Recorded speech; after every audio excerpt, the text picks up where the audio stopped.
Dredile here to talk some Half-Life lore with y'all here today. Now, this is the beta series where we go over the original Half-Life 2 storyline as it was in about 2003 before the beta leak. And if you're interested in seeing part 1 of this series, I've linked it in the description below, as well as it's probably in the related videos. So if you haven't seen it, click that, watch that, then come back, watch this. Bada boom, it's like magic, it's like clockwork. So let's get into our video today. Last we left off, Gordon had just slaughtered every single Combine soldier at the depot. Gordon hitches a ride on yet another train as it goes out of the depot and into the wasteland. Eventually it crashes into yet another depot. However, this one is much more sinister. Imagine this: a brooding figure looms on the horizon, emitting a strange gas into the air, reeking of 1,000 unwashed civilian-issued denim jackets and tears. So basically your mother is looming on the horizon in tower form. This is what we call the air exchange. It's a very significant part of the beta storyline. Now, the air exchange is basically the Combine's way of terraforming the entire planet. It pumps a noxious type of gas into the air, basically creating some kind of hellish greenhouse effect. The oceans recede, temperatures rise, as oxygen gets more scarce, the sky turns green. It's horrible. Imagine being a kid in the Half-Life 2 times asking your parents, why is the sky green instead of why is the sky blue? Well, son, there's these assholes, and they just pump a bunch of gas into the atmosphere, and they just won't stop, and they just keep pumping it in. Just keep pumping it in. I wonder who would do this kind of a thing. Oh, I do that. But you get the idea. It's an interesting concept for sure. Now at this point, Gordon and Alex meet up again. Except for this time, Alex is with her pet, Skitch. And remember, viewer, before there was dog, there was Skitch. So we have to take a little guesswork in these areas because it's not exactly well known, and it was never really set in stone, exactly.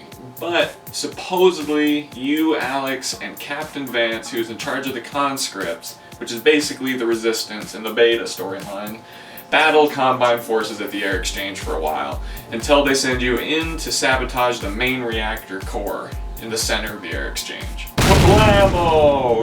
Boom! Boom!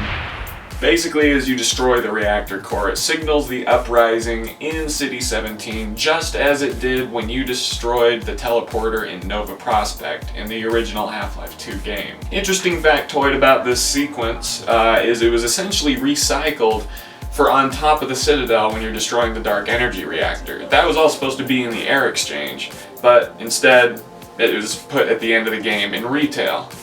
Another interesting factoid about retail: customers suck.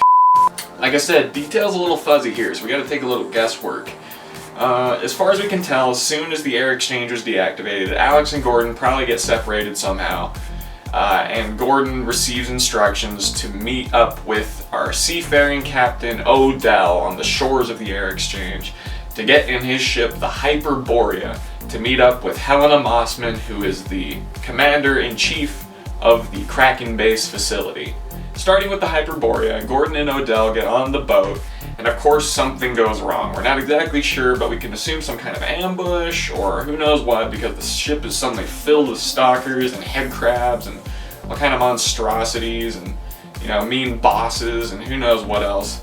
It's just a nightmare on there. So Odell and Gordon get into a submarine on the Hyperborea, and they go down to the Kraken base, where Mossman is. Now, the interesting thing about the Kraken base is, as far as we can tell, it's some kind of resistance or rebel scientific research facility. It's basically like Black Mesa East, except for Helena Mossman's version in the beta storyline. After arriving at the Kraken base, Odell and Gordon probably met up with Mossman, at which point they realize that she's a double agent. Just like you realize she's a double agent in Nova Prospekt in the original Half-Life 2 game.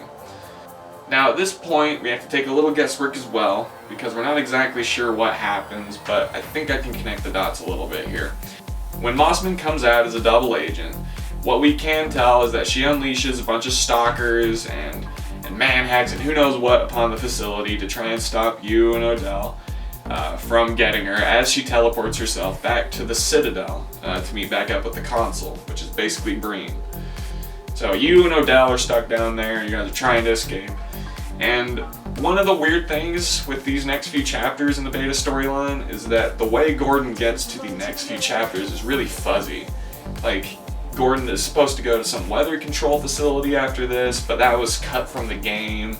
He was supposed to get in a plane and go back to City 17, but that was cut too. He was supposed to crash into a skyscraper. It was pretty cool. Crashing into a skyscraper museum, fighting the Combine forces at the height of the, civil or the street wars going on between the Combine forces and the conscripts. But since the weather control was cut, and since the plane was cut, and since the skyscraper was cut technically, and since a lot of things were cut, we're not exactly sure how he did it, but what we can assume is he probably did teleport himself somehow back to Kleiner's lab or somewhere into City 17. That's probably the route I'm pretty sure Valve would have taken if they had kept the beta storyline as some kind of teleportation from the Kraken base facility to City 17. At which point the street wars begin, and these are pretty similar to what's in the game. Essentially, as far as we can tell, Gordon meets up with Captain Vance again and the fellow conscripts as they battle their way towards the Citadel, just like in Anti-Citizen 1.